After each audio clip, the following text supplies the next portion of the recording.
Before we get to your scheduled video, please remember that likes and comments tell YouTube to promote our work to other people, and subscribing to the channel tells you when something new drops. You can also head to the link tree in the description to peruse my books, join us on Discord, or support us on Patreon. You can get episodes of Journey of Wrestling and Violent Profiles early, as well as a load of other treats. Even just $1 a month earns you a name drop for being cool. Thanks for listening, and enjoy the show.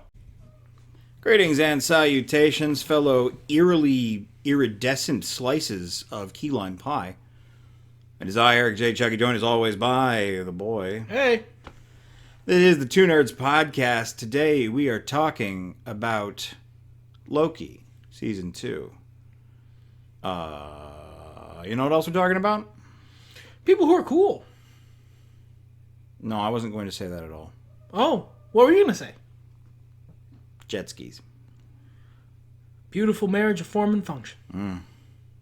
I was about to say I could never ride one because I'm kind of a chicken shit at large, especially when it comes to speed and not seatbelts.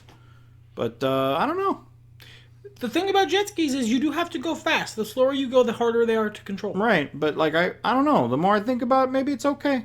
Maybe you want to get on up there, have your Poseidon moment. Well, no, I'm a big rumbly-tumbly feller.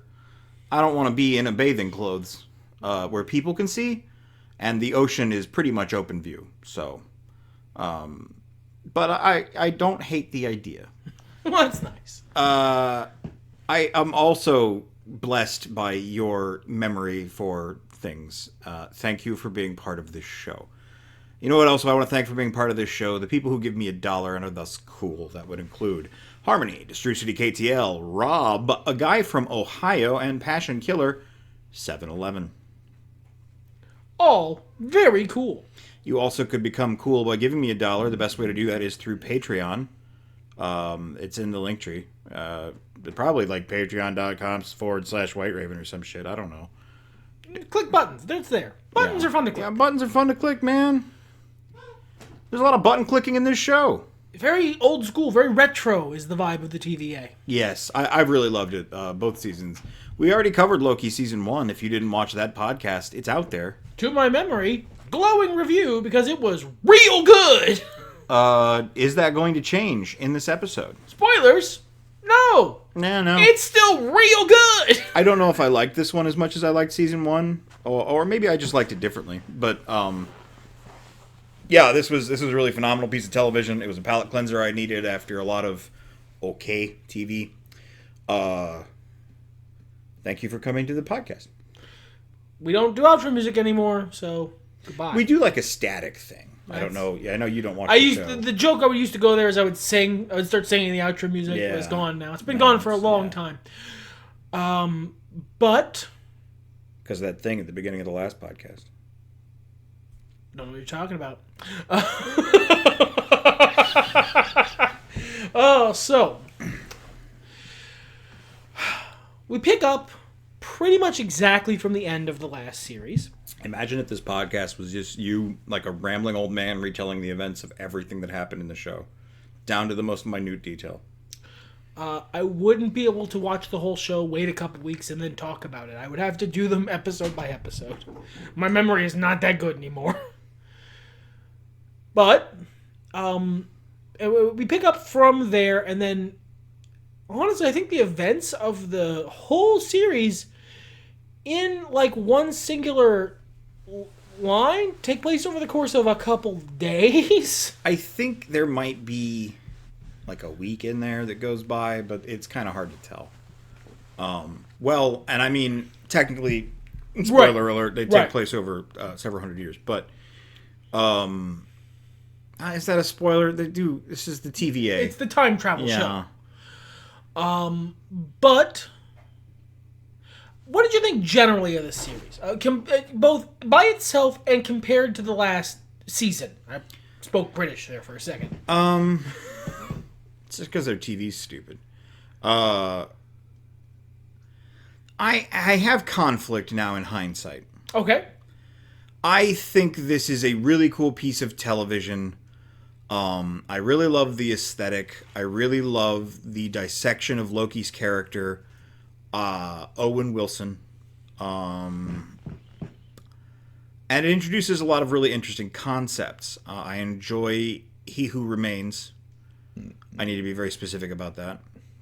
And I liked Sylvie in the first season, but not as much in the second season. But I have a theory about that, by the way. Is it the opposite of the reason I don't have any money? No. Oh, okay. I don't know how to say this without being spoilery. So I guess, like, spoiler-free review for the both of us here real quick. I thought it was fucking great. Watch it. Yeah, excellent. I think, based on some things we might get into later in the podcast, if you're gonna watch it, binge it.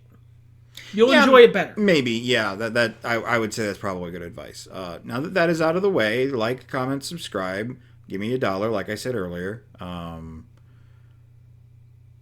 Imagine if that worked. Just every time I said it, I got $1. Catch you like Mr. Beast fucking doing a 15-hour stream just saying it all. Give me $1. Give me $1. Give me $1. I imagine I'd get tired of it eventually, but then it would loop back around and become a really funny bit. We're not doing that here. All right, giving you guys plenty of time to click away. This is the end. And in that sense, I feel like we didn't get to tell a lot of Loki stories.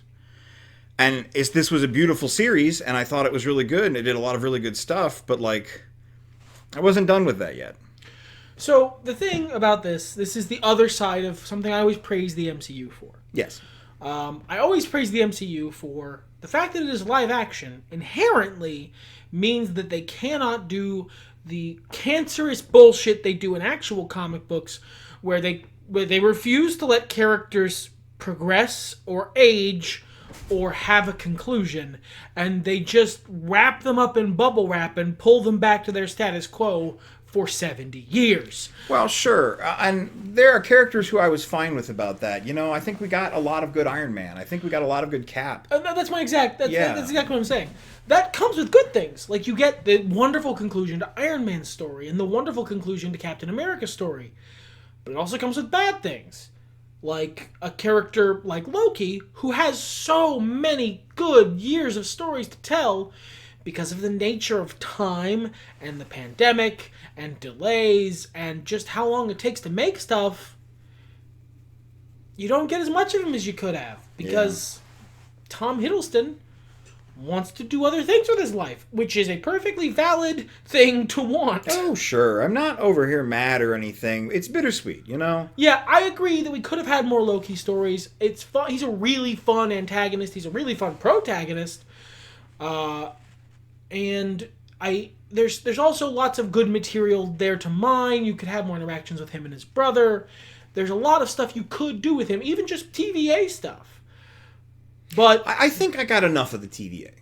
Like, if it shows up again, I'm not going to be mad or anything, but I think we told that story pretty good. I think it should, it could show up in the background. Sure, yeah. But, unfortunately, time is a thing that we, here in this universe, can't get away from. And so it passes, inexorably, day after day, until the end. Which means that we don't always get the full potential. However, this is, as the end of at least this version of Loki's story, because they can easily introduce a variant played by a different actor and move along. Young Loki's a thing. The young Loki is literally a thing. He was in the last series. But if this is the end, I'm fine with it because it was. If we are to have an end, then we should make such an end that it is talked about. Well, and I think, this finishes the redemption arc. This is what people wanted. Dude, I am older than I was. I am more emotional than I was. I was crying at the end of the last episode of this show. I love Loki's conclusion. By contrast, I'm mad that they never paid off that enemies to lovers thing with him and Mobius. They did. There were two conflicting ships. Him and Mobius, and him and Sylvie. For all you Weasley twin shippers out there. They're technically different people. Technically. You are technically correct. The best kind of correct. According to some. There's a moment at the very end of the series where he's looking wistfully at two people on the other side of a door that he is about to go meet his destiny. And he says, I'm doing it for you. And he's looking, and it cuts to the person on the other side of the door, Mobius and Sylvie, in the same frame. They ate their cake and had it too!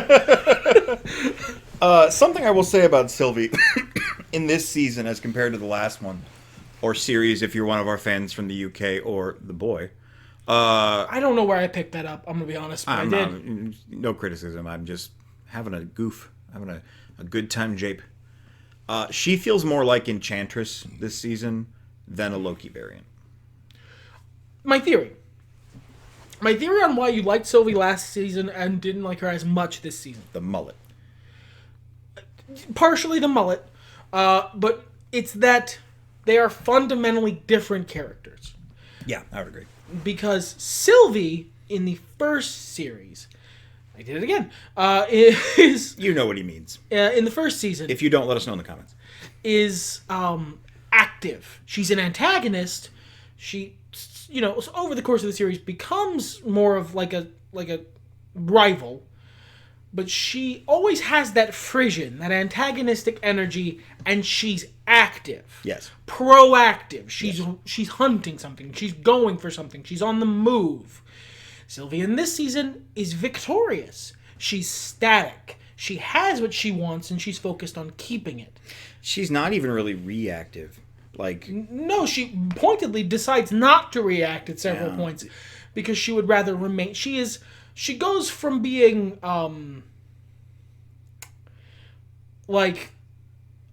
she goes from being an active antagonistic force who's like reaching for their goal, your standard supervillains, to being a dark side on the couch. Sure. She's not an antagonist anymore even. She's just one of the other characters in the show. And she's just sitting around trying to live a normal life. She is actively refusing the call to adventure for basically the whole show. Yeah, I mean, she helps, but there's never really a point where she has accepted the call to adventure. No, she helps whilst constantly bitching about the fact that she has to help. Yeah. She's kind of a buzzkill, she's kind of funless, and she doesn't want to be there because she is refusing the call to adventure. And notably, there's never that tension and then release of her accepting the call. Right. That's up to the very last frame of the series. She is refusing the call to adventure. Which I do think is interesting. It just doesn't endear me to the character. Because why would you care? She doesn't want to be here. Why do I want to watch? Why do I want to watch someone who doesn't want to be here? It's obstructive. It's funny when Dante from Clerks does it, but it's not funny now. They need her help in so many ways, and there's so many things that could have gone better if she would have just cooperated, and she absolutely refuses. And I hate that trope, especially when it comes to an authority figure. This is sort of the opposite of that, but it's still it just doesn't rub me the right way. And that's fine, but I think it's just that they're fundamentally, the characters are coming from a progressive or reactive, conservative, not in the political sense, but in the sense that she seeks to conserve her current status. Mindset. She's much more in the second season like the people of the authorities in the TVA were in the first season. Right.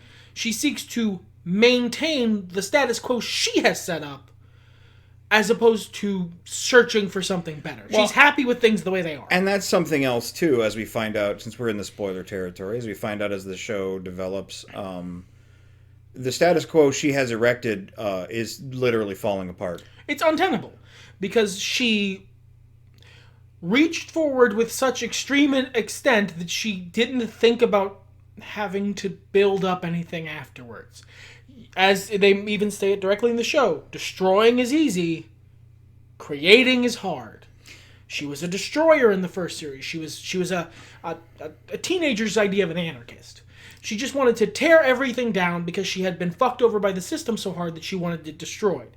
And she got what she wanted, and then she fucked off rather than stay around to help clean up her mess. There's an important distinction. I don't usually correct you because it doesn't usually matter, but it is something along the lines of fixing something, making it better, is hard. And I think that is a very important distinction, especially with Loki as a character. That's totally fair. Yeah.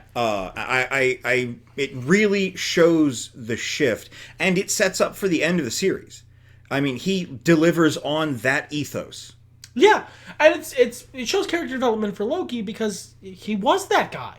He wanted to destroy because he was mad at his dad and brother. He just wanted to break shit because he was vengeful. Learning to fix your mistakes is much harder than making them.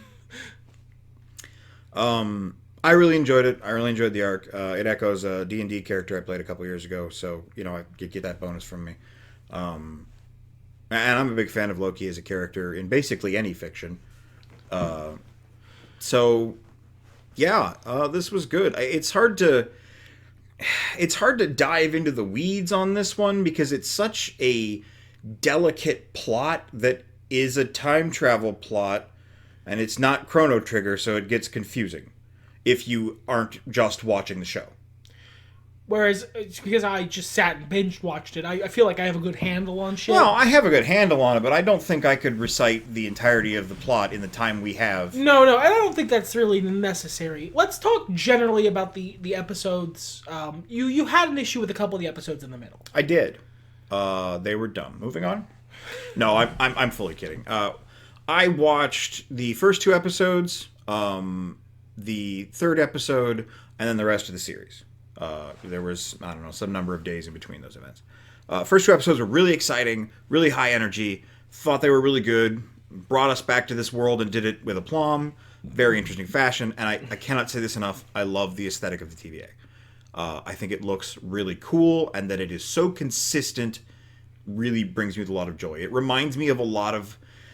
It's ironic that because I am an old person with long gray hair and a long gray beard and those fingernails that guy who built the big plane has, can't remember his name. Howard Hughes. Yeah, we got there.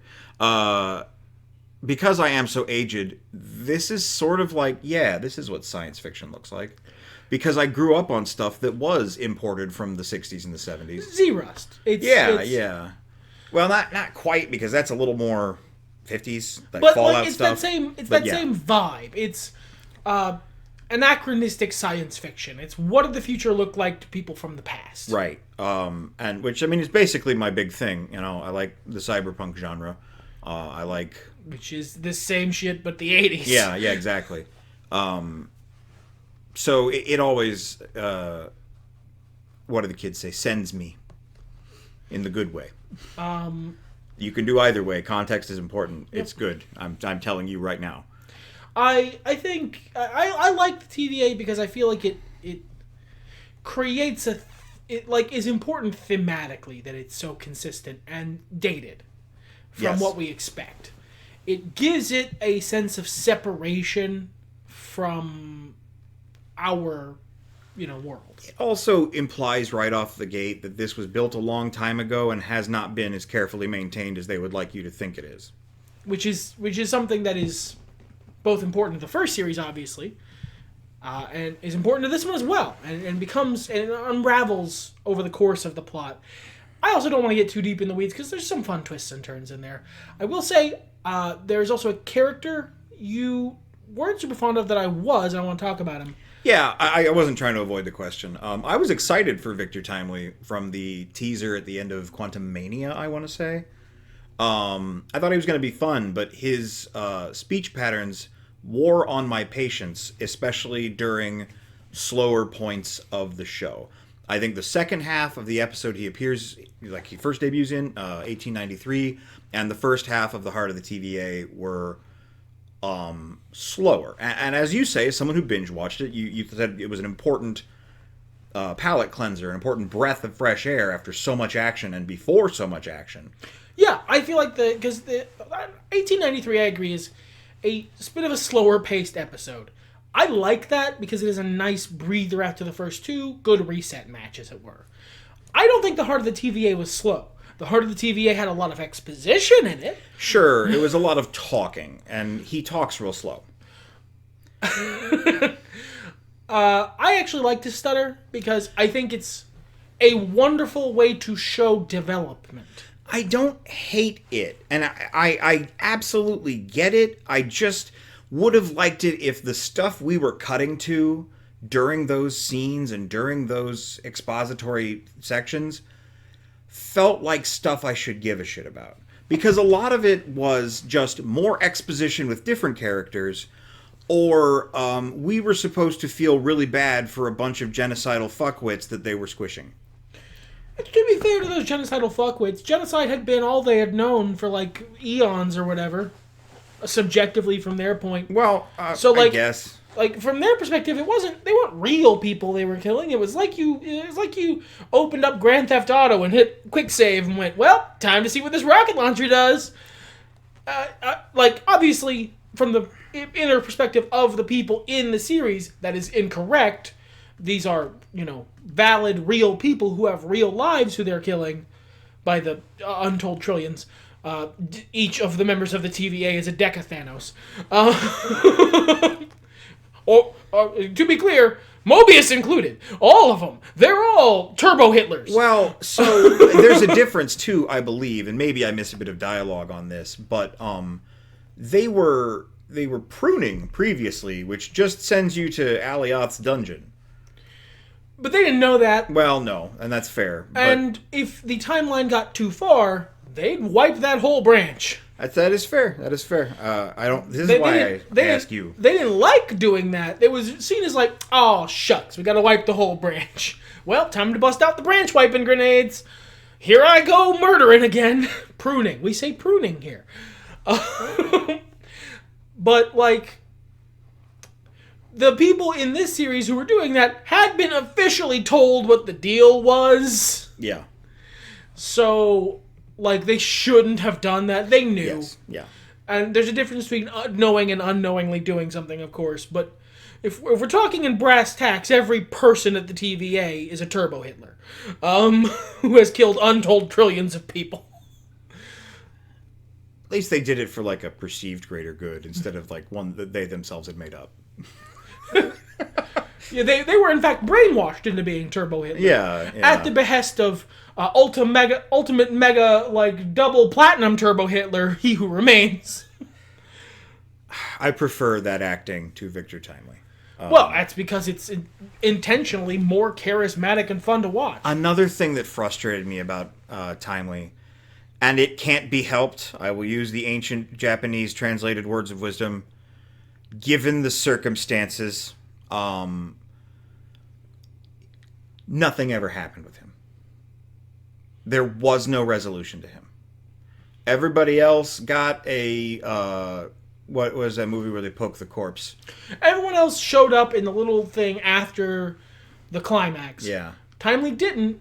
They cut briefly to his origin story, and then he didn't get the book. Right. Implying that they unmade him. I don't know what happened to the one who exists. Maybe they pruned him? Yeah, Seems rude. He helped save everything. He in fact did a noble sacrifice. Once or twice. So, he was a nice guy who just wanted to be brave and help. He was a con man.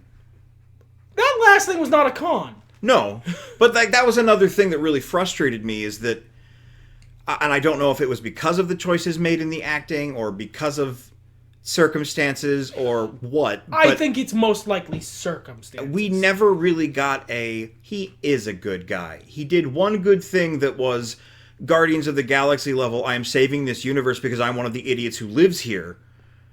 I don't know if that counts as your good deed. I think that benefits us all, you moron. I just never really felt like I got a resolution with him. I feel like... And I would be surprised, even if there weren't circumstances, if Victor Timely specifically ever showed up again. So I'm like the scene where we cut back to his origin, and like he doesn't get the book, and then we see Ravonna and ultimately her fate. That's intended to imply the resolution. I wouldn't be surprised if there were a scene with Victor Timely that is now on the cutting room floor due to circumstances. Sure. That would not surprise me. Right. It is what it is. It's not... Like, this is one of those podcasts where I'm nitpicking because The show is in general so good. fucking great. I There's mean- only nitpicks left to do. yeah, you don't have to listen to us. This is even something that is beloved by reviewers. Like, this is a very well loved series with a finale that everyone thought was super great. Me included. Let's talk about the finale. I want to talk about the finale. The finale is perfect. Like, right up to, like, the whole episode, like, the episode before it is all leading up to what happens in the finale. And it's just nice to watch a god get people out from around his elbows. Just watching Loki go to fucking work and reach his glorious purpose. I just love the way they built it. There were so many lines, and I'm so glad they didn't oversell. I mean, I think they did some, like, he would hear things people had said, but it wasn't... They mixed it right. It wasn't the gold madness that Bilbo was observing. It was done perfectly. To take all of these arc words, all of these things that were said that were capital I important in previous episodes, and strike him with realization. It's what the gold madness was looking for, emotively and you know, in terms of tying their story together. By the gold madness, he means the scene in The Hobbit, I believe the Desolation of Smaug. Might have been the third one. Might have been. Where Thorin Oakenshield is being beset by hallucinogenic voices, and I believe images of people saying things that had been important during the movie, so as to hammer home what was happening in a very Simpsons Lisa needs braces dental plan sort of sense. Yeah, except it wasn't a joke, so it was really stupid. They didn't intentionally hit that. Yeah. This, however, it's more diegetic. Yes. It's Loki coming to, as you said, very important realizations about his life, what he can be, what his destiny is, and as they say in the show, he is burdened with glorious purpose. And they deliver on that in such an unbelievable way for what was, at the time, a throwaway line for a villain. Yeah, they really respected the character in so many different incarnations and interpretations, and put effort into delivering an amazing send-off. And it's not like, this is just Toodaloo. He might come back to do one or two other things. That's not copium. He said as much. Yeah, I would say, like, the ending they give Loki here, it is perfectly valid that he would show up as, like, a cameo here and there. Sure. That's fine. He could easily do that. Given the situation he's in, it wouldn't be hard for him to show up in any Marvel movie. Well, and I don't know if you know this, but my man's kind of makes clones of himself. Out of light and, like, projects them, so... it really wouldn't be hard for him to show up in any Marvel movie. Yeah. So, and I'm glad. I like him, and I think he's done the character justice. There's been times where he's been more of a Starscream, and I like Starscream, but Loki deserves better. This feels like a character reaching his apotheosis. I would agree. A great way to put that as well. I do want to shout out Ouroboros. Great character, great addition to the cast. Excellent delivery, excellent acting, wonderfully woven in. Did not feel like Cousin Oliver. No, yeah, and honestly, the lady whose name I always forget, the guard, Yeah. who's like a good guy now. Yeah. She feels way more like Cousin Oliver for me. So much of the time, she seems like she lifts right out. I like her as an actress. I like B-15? B-15, is that her? B-15. Sure. Well, and that's why you don't remember it. It's letters and numbers, man. Yeah, Brad Wolf gets a name. Shout out Brad, by the way. We also don't see what happens to Brad. Not the final time, no. I like to think he gets to go back. I like to think they weren't assholes to his timeline. Yeah, that'd be pretty good. And I like what I like where Mobius is left off. He's adrift, and I don't think they're ever going to visit this again, all things considered. But Owen Wilson's not likely to come back for many more MCU things. No, it's not necessary. But it lets my mind think about the character in a way I haven't been able to about other characters in a long time. I usually don't care. The story's over. I don't really care what's happened to the character after. And I don't mean that as in a dismissive way, just I don't. The story's over. The story's over. I was told what I was told. If they make another one, I'll care then. But he's so disanchored. He has elected to leave the TVA, but he can't assume his former life because somebody else, another him, is there. So he has nowhere to go, and he just is left literally adrift. And well, figuratively. He is standing on ground. He has knowledge that he can't unknow.